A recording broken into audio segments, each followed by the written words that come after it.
Hello students, basically ये एक revision classes है क्योंकि क्लासेस में मैंने बहुत सारे स्टूडेंट्स को ये टॉपिक पढ़ा दिया है, लेकिन आप लोग इस टॉपिक को फिर से देख सकते हैं। ठीक है, तो आज के इस वीडियो में हम देखेंगे स्टडी ऑफ टेंस। ठीक है, स्टडी ऑफ टेंस मतलब जो टेंस होते हैं, ठीक है, उसका अध्ययन करेंगे। अच्छा, टेंस क्या होता है इसके बारे में हम देखेंगे। ठीक है, और इसके बाद हम देखेंगे कि टेंस के प्रकार कितने होते हैं। ठीक है, और उन प्रकारों में हम देखेंगे प्रेजेंट इंडेफिनिट टेंस के बारे में, और इसके जो सेंटेंसेस होते हैं, ठीक है, वो हम किस प्रकार बनाते हैं, इनके फॉर्मूलाज एंड इनके जो स्ट्रक्चर है वो क्या क्या होते हैं। ठीक है, इसके बाद हम बहुत सारे क्वेश्चंस को प्रैक्टिस करने की कोशिश भी करेंगे। ठीक है, आगे बढ़ते हुए देखते हैं व्हाट इज़ टेंस। ठीक है, आखिर टेंस होता क्या है। दोस्तों, टेंस बेसिकली डिपेंड करता है वर्ब पे। अच्छा, वर्ब क्या होती है? तो किसी भी कार्य के होने या करने का जो बोध है वो कौन करवाती है? तो वो करवाती है क्रिया। इतना क्लियर है? कार्य है वो हुआ है, कब हुआ है, उसका जो समय है, यानी कि वो आज हुआ यानी कि वर्तमान में हुआ, या पहले हो चुका है, ठीक है, यानी कि जो भूतकाल है उसमें हुआ, या फिर होने वाला है।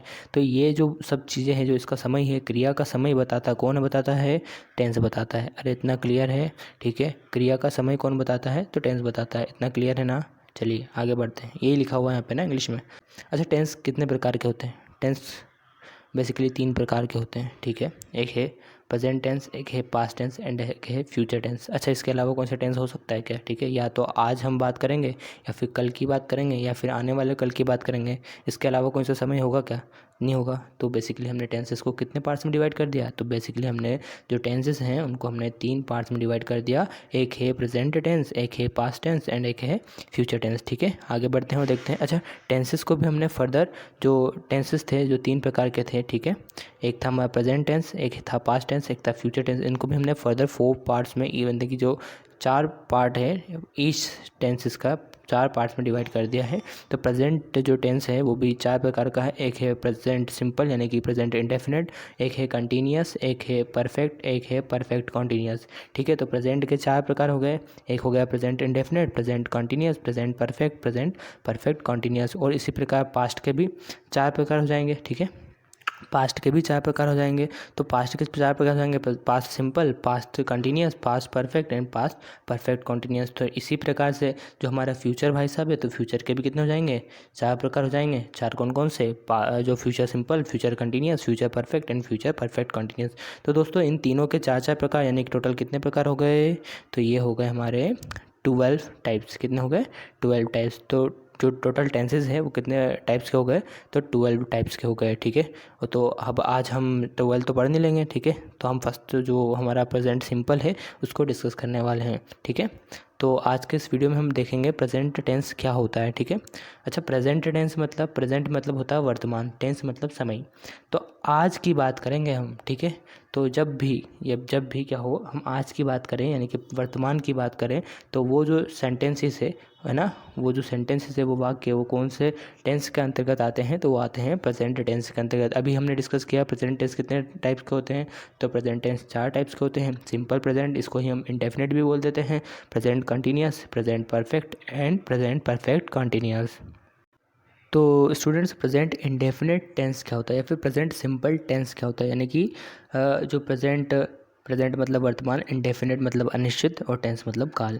तो वर्तमान अनिश्चित काल होता क्या है? ठीक है, तो दोस्तों, जब भी हम बात करते हैं प्रेजेंट इंडेफिनिट टेंस की, तो इसमें हम बात करते हैं कि अभी क्या चल रहा है, यानी कि अभी हो क्या रहा है, वर्तमान में क्या हो रहा है। ठीक है, और जो हैबिचुअल एक्शंस होते हैं, यानी कि वर्तमान में आप क्या करते हैं, ठीक है, आप डेली करते हैं, ठीक है, क्या हो रहा है, इसके बारे में हम बात करते हैं। कब? प्रेजेंट इंडेफिनिट टेंस में। ठीक है, जो कि हैबिचुअल हो, या फिर जो अभी घटित हो रहा है। ठीक है, एट द टाइम अभी घटित हो रहा है, तो इसके बारे में हम डिस्कस करते हैं प्रेजेंट इंडेफिनिट टेंस। अच्छा, अब जब हिंदी ट्रांसलेशन करते हैं तो इसकी बेसिकली जो मेन पहचान है वो है ता।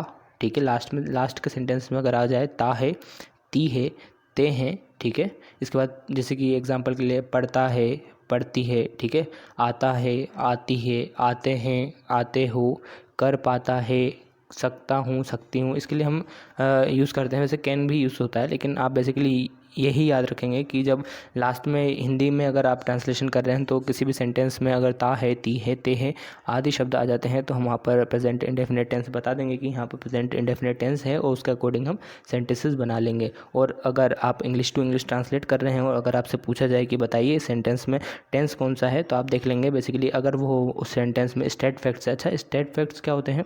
यहाँ पर लिखा है the sun rises in the east, यानी कि जो सूर्य है वो पूर्व दिशा से उगता है। इतना क्लियर है? तो ये क्या है? फैक्ट है ना, ये एक सत्य है। तो सन हमेशा, यानी कि जो सूर्य है कहाँ से उगता है? तो ईस्ट दिशा से उगता है, ठीक है, पूर्व दिशा से उगता है। इसके अलावा जो अर्थ है, ठीक है, the earth rotates on its axis, ठीक है, जो पृथ्वी है वो इसके अक्ष पर घूमती है। तो ये भी एक स्टेट फैक्ट्स है, ठीक है। तो बेसिकली हम इसमें पहचान कर सकते हैं कि यहाँ पे कौन सा जो टेंस है वो होगा। तो यहाँ पर हम सेंटेंस को देखकर बता सकते हैं कि यहाँ पर प्रेजेंट इंडेफिनिट टेंस होगा। इसके अलावा रिपीटेड एक्शंस, ठीक है, आई स्पीक, मैं बोलता हूँ, ठीक है, मैं बोलता हूँ, तो ये रिपीटेड एक्शन हो जाएगा। मैं हमेशा बोलता हूँ, अभी थोड़ी देर बाद भी बोलूँगा, ठीक है, डेली बोल रहा हूँ, ठीक है, हर दिन उठ के बोलूँगा, तो ये रिपीटेड एक्शन है। तो इस पे भी हम प्रेजेंट इंडेफिनिट टेंस का ही यूज़ करते हैं। इसके बाद हैबिट्स, मैं पुस्तक पढ़ता हूँ, ठीक है, मेरी हैबिट क्या है? पुस्तक पढ़ने की मेरी हैबिट है, ठीक है। तो ये क्या हो जाएगा? प्रेजेंट इंडेफिनिट टेंस के अंतर्गत आ जाएगा। मेरे interest, I love playing cricket, ठीक है, मुझे क्रिकेट खेलना पसंद है। इसके अलावा हमारे जो गोल सेट, हमारे जो एम्बिशंस है वो क्या हो जाएंगे? हमारे प्रेजेंट इंडेफिनिट टेंसेस में आ जाएंगे। क्लियर है? ठीक है। अच्छा, इसके बारे में हम और भी डिटेल्ड जो डिस्कशन है वो करेंगे और इसको हम एग्जांपल्स के थ्रू भी समझेंगे, ठीक है, बिल्कुल टेंशन नहीं लेंगे, तो आपको पूरा क्रिस्टल क्लियर किया जाएगा। अच्छा, इसमें हम देख लेंगे प्रेजेंट जो इंडेफिनिट टेंस है उसके अफर्मेटिव सेंटेंसेस कैसे बनाते हैं। अच्छा, अफर्मेटिव मतलब क्या होता है? अफर्मेटिव मतलब होता है सकारात्मक। तो हम इसमें किसी भी प्रकार की नकारात्मक बात करेंगे क्या? यानी कि नकारात्मक मतलब मैं ऐसा नहीं करूँगा, ठीक है, ये नकारात्मक वाक्य है, ठीक है। मैंने आपसे मान लो बोला कि आप पुस्तक पढ़ो, लेकिन आपने बोला मैं नहीं पढ़ूंगा, तो ये नकारात्मक बात हो गई, ठीक है। तो इसी सेंटेंसेस में जो अफर्मेटिव सेंटेंसेस रहते हैं उसमें हम किसी भी प्रकार का जो नेगेटिव सेंस है वो नहीं लाते हैं। इतना क्लियर है? ठीक है। अच्छा सर, नेगेटिव सेंस नहीं आएगा तो आप बेसिकली कहना क्या चाहते हो? ठीक है, तो मैं कहना चाहता हूँ, क्या कहना चाहता हूँ कि जो सिंगुलर, अच्छा आपको पता है सिंगुलर सब्जेक्ट्स क्या होते हैं? सिंगुलर सब्जेक्ट्स नहीं पता है? अभी सुन लो, ठीक है। सिंगुलर सब्जेक्ट्स क्या होते हैं? अगर किसी का नाम आ जाए, है ना, किसी भी व्यक्ति का नाम आ जाए, किसी भी वस्तु का नाम आ जाए या फिर किसी भी स्थान का नाम हो जाए, तो वहाँ पर क्या हो जाता है, वो जो व्यक्ति है वो क्या हो जाएगा? सिंगुलर सब्जेक्ट के अंदर आ जाएगा, ठीक है। और इसके बाद ही, शी, इट, ठीक है, या फिर किसी का नाम, तो ये सिंगुलर सब्जेक्ट्स हो जाती हैं। और प्लूरल सब्जेक्ट्स क्या होती है? तो प्लूरल सब्जेक्ट्स बेसिकली क्या होती है, या तो एक या दो व्यक्तियों का नाम एक साथ आ जाए, ठीक है, तो वहाँ पर क्या हो जाएगा? प्लूरल सब्जेक्ट आ जाएगा। मैं बोल दूँ आप सभी, तो आप सभी प्लूरल में आ जाएंगे, ठीक है। इसके बाद मैं बोल दूँ आई, यू, वी, दे, ये सब प्लूरल सब्जेक्ट्स हो जाती है, ठीक है। और जब हम सेंटेंसेस बनाते हैं, ठीक है, तो इसका एक निश्चित क्रम होता है, ठीक है। हिंदी में भी हम बोलते हैं कि राम खाना खाता है, ऐसा तो लिखते नहीं कि खाना राम खाता है, ठीक है। किसी भी सेंटेंस को बनाने के लिए एक सीक्वेंस होता है, उसके लिए हमें ये पता होना चाहिए कि उस सेंटेंस के लिए हम स्ट्रक्चर क्या होगा, ठीक है। तो जो प्रेजेंट इंडेफिनिट टेंस होता है उसको बनाने के लिए उसके अंतर्गत जो अफर्मेटिव सेंटेंसेस रहते हैं, जो सकारात्मक वाक्य है, उनको बनाने के लिए भी हमें एक स्ट्रक्चर पता होना चाहिए। और वो स्ट्रक्चर क्या है? तो वो जो स्ट्रक्चर है बेसिकली क्या है कि आप सबसे पहले लिखेंगे सब्जेक्ट, ठीक है, सब्जेक्ट के बाद लिखेंगे बेस वर्ब। बेस वर्ब को मैं जो मेन वर्ब है उसको ही मैं बेस वर्ब बोलता हूँ, तो बेस वर्ब बोलेंगे, ठीक है, मेन वर्ब की फर्स्ट फॉर्म, ठीक है, बेस वर्ब से मेरा मतलब है मेन वर्ब की फर्स्ट फॉर्म, ठीक है। सबसे पहले आप सब्जेक्ट देखेंगे, ठीक है, उसके बाद देखेंगे अगर सब्जेक्ट प्लूरल है कि सिंगुलर है। अगर सब्जेक्ट सिंगुलर हुआ तो आप उसमें एस या एस ऐड कर देंगे, काय में ऐड कर देंगे तो आप ऐड कर देंगे बेस वर्ब में, ठीक है। इसके बाद उसका जो ऑब्जेक्ट है या फिर जो उसके अदर वर्ड्स हैं वो आप उस सेंटेंसेस में ऐड कर देंगे। उसके बाद लास्ट में फुल स्टॉप लगाकर सेंटेंस को ख़त्म करेंगे। अच्छा सर, ये तो आपने हमको थ्योरी बता दी, प्रैक्टिकल बताएंगे? बिल्कुल बताएंगे। अच्छा देखिए इधर, Rahul wishes to be a doctor someday, ठीक है। राहुल क्या विश कर रहा है? तो राहुल विश कर रहा है कि मैं किसी दिन क्या बनूं? डॉक्टर बनूं। ये है इसका सेंटेंसेस का हिंदी मतलब। अच्छा, राहुल क्या है? सब्जेक्ट है यहाँ पे? सर हाँ सब्जेक्ट है। अच्छा सब्जेक्ट है तो कौन सा सब्जेक्ट है? किसी का नाम आया है? ठीक है सर, आया है। तो राहुल क्या हो जाएगा? हमारा सिंगुलर सब्जेक्ट हो जाएगा। हो जाएगा। विश मतलब विश कर रहा है, ठीक है, इच्छा कर रहा है, तो इच्छा करना एक वर्ब है, ठीक है। इच्छा करना क्या है, एक वर्ब है। तो इच्छा कर रहा है, तो राहुल अगर सिंगुलर है, ठीक है, राहुल अगर सिंगुलर है तो मैं इच्छा करना में विश है, विश इच्छा का क्या होता है हिंदी, विश होता है। तो विश में क्या कर दूंगा, ऐसे ई एस लगा दूंगा। तो मैंने लगा दिया, क्या लगा दिया, ई एस लगा दिया।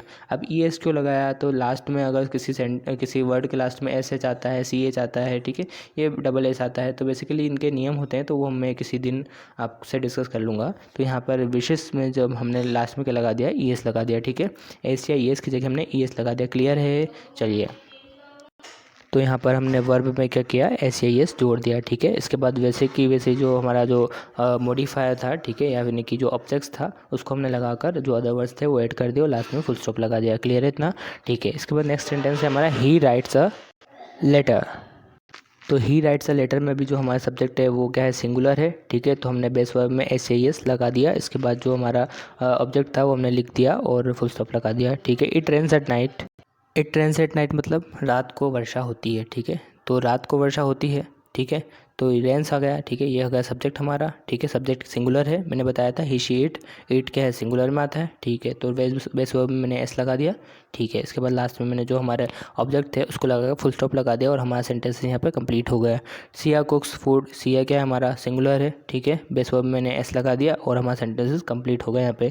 इसके बाद मैंने लगाया यहाँ पे, दे लव टू डांस। अच्छा, दे क्या है हमारा, प्लूरल है, मैंने बताया था, आई वी यू दे, या फिर दो या दो से अधिक नाम, ठीक है। तो यहाँ पे मैं ऐसे एस लगाऊंगा क्या, तो सर बिल्कुल नहीं लगाओगे, ठीक है। अगर आपने लगा दिया तो आपका सेंटेंस है वो गलत हो जाएगा, लेकिन मैंने यहाँ पे नहीं लगाया तो मेरा सेंटेंस सही है। चलिए आगे बढ़ते हैं। अच्छा, एक नोट भी है, अच्छा नोट भी है, चलिए समझाते हैं नोट क्या है।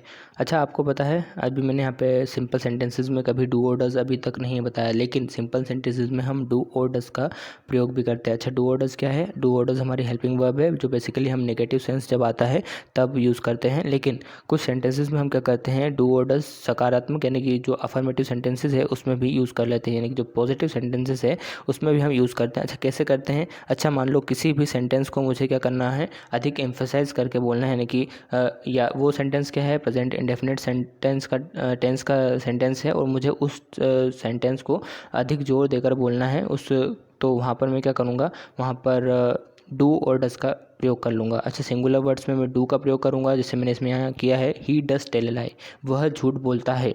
अगर मुझे बोलना हो, अच्छा नॉर्मली बोलूँगा तो बोलूँगा ही टेल्स अ लाई, ठीक है। लेकिन मुझे बोलना है कि वह झूठ बोलता ही है, ठीक है, उसका काम ही है झूठ बोलना, और मैंने ज़ोर देकर किसी से बोला कि ही डज टेल अ लाई, वह झूठ बोलता है, तो वहाँ पर क्या जाएगा, ही डज का प्रयोग कर लेंगे। इतना क्लियर है। इसके बाद मैं बोलता हूँ आई डू, कार्य करता हूँ, आई डू, ठीक है। अगर मुझे कोई पूछेगा कि आप यह कार्य करोगे, तो बोले मैं यह कार्य करता हूँ, बड़ा एम्फेसाइज होकर बोलेंगे आप, तो यहाँ पर हम आई डू का यूज़ कर लेंगे। क्लियर है। इसके बाद जो बहुत सारे एग्जांपल्स मैंने आपको दिए हुए हैं और होमवर्क आपको करना है, ठीक है। किसी भी हालत में होमवर्क कंप्लीट होना चाहिए, और होमवर्क कैसे कंप्लीट होंगे, तो आप इनके जो आंसर्स हैं वो मुझे कमेंट बॉक्स में देंगे, ठीक है। सभी स्टूडेंट्स से मेरा ये एक होमवर्क है जो आपको कंप्लीट करना है, ठीक है। और आपको जो ये हिंदी में जो सेंटेंसेस दिए हैं उसको इंग्लिश में ट्रांसलेट करना है, और जो हिंदी में जो इंग्लिश में जो सेंटेंसेस दिए हैं उनको हिंदी में ट्रांसलेट करना है, ठीक है। तो ये जो बेसिकली हमारी फॉर्मेलिटी है वो आपके सामने है, और ठीक है, थैंक्स, मिलते हैं फिर नेक्स्ट वीडियो में।